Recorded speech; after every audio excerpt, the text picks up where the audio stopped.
प्रधानमंत्री नरेंद्र मोदी को इस कार्यक्रम से आपने सुना था। उन्होंने एक उत्साह, एक उमंग लोगों के बीच भर दी और इसके साक्षी खुद वहां मौजूद हमारे संवाददाता भी थे। सीधा उन्हीं का रुख कर लेते हैं। हमारे साथ वीरेश पांडे जुड़ चुके हैं, हमारे ब्यूरो चीफ उत्तर प्रदेश के।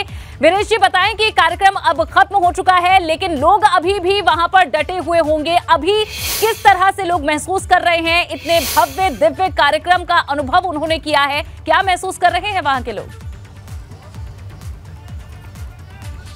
देखिए, प्रधानमंत्री के आने के साथ ही, मंचस्थ होने के साथ ही जो वहाँ के लोग थे, उन्होंने उद्घोष किया जय श्री राम का और प्रधानमंत्री जिंदाबाद के नारे लगाए गए। जिस तरीके से आज दीपोत्सव में प्रधानमंत्री आए और आने के बाद पहले दीपोत्सव में आए, जो कार्यक्रम योगी आदित्यनाथ लगातार 2017 से करा रहे हैं, आने के बाद जो उल्लास था और प्रधानमंत्री का जो भाषण था, एक एक बात पर प्रधानमंत्री के तालियां बज रही थी। जब प्रधानमंत्री ने कहा कि ये सांस्कृतिक पुनर्जागरण के स्वर्णिम युग का प्रतिबिंब है, और प्रधानमंत्री ने जब कहा कि ये जो कालिमा है, ये जो अंधेरा है, उसके ललाट पर रोशनी का ये दीपक चीरते हुए ऐसे प्रज्वलित हो रहा है, दैदीप्यमान तरीके से लग रहा है कि भावनाओं का भव्य और दीपोत्सव का दिव्य ये आयोजन है। और इसके लिए साधुवाद दिया गया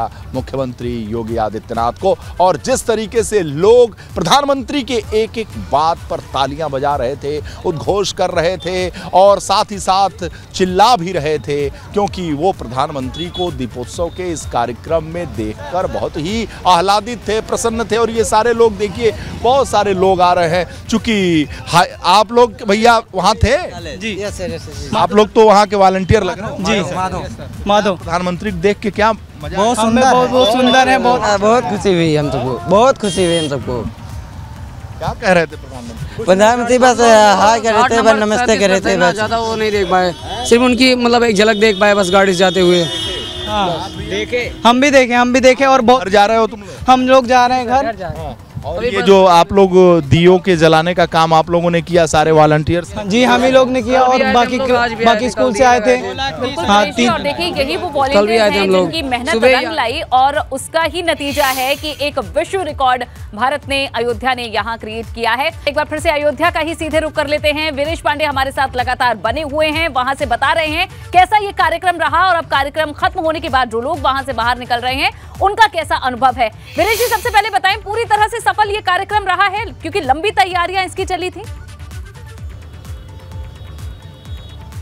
देखिए, 2017 से ये कार्यक्रम चल रहा है, लेकिन इसे हम कह सकते हैं सबसे ज्यादा चुनौतीपूर्ण ये कार्यक्रम था मुख्यमंत्री के लिए, जिला प्रशासन के लिए और साथ ही साथ योगी सरकार के लिए। लेकिन बहुत ही सफलता निर्वहन किया प्रशासन की तरफ से, योगी आदित्यनाथ की तरफ से। और योगी आदित्यनाथ जब ये कार्यक्रम खत्म हुआ है तो उन्होंने बहुत ही राहत की सांस ली है, क्योंकि 2017 से दीपोत्सव का जो कार्यक्रम लगातार चल रहा है, उसमें दियों की संख्या भी, व्यवस्था भी, सुरक्षा भी सबसे ज़्यादा इस बार देखने को मिली है। क्योंकि इस बार Guinness book of world record जो बना है, उसमें जो दियों की संख्या है 15,76,000, पिछले साल 11,76,000, तो लाखों में वो संख्या बढ़ी है। उसके मद्देनज़र अगर हम कह सकते हैं तो प्रधानमंत्री का दीपोत्सव में आना, आह्लादित होना, प्रधानमंत्री का भाषण, प्रधानमंत्री की बातें, प्रधानमंत्री का ये कहना कि सांस्कृतिक पुनर्जागरण के स्वर्णिम युग का प्रतिबिंब दिखाता है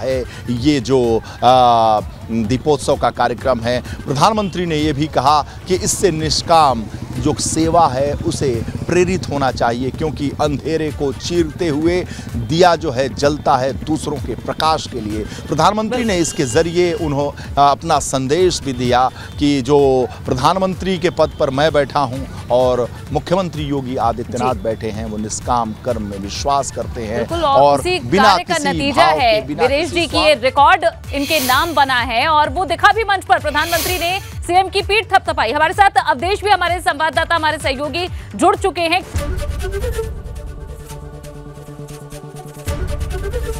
एबीपी गंगा, खबर आपकी, जुबान आपकी।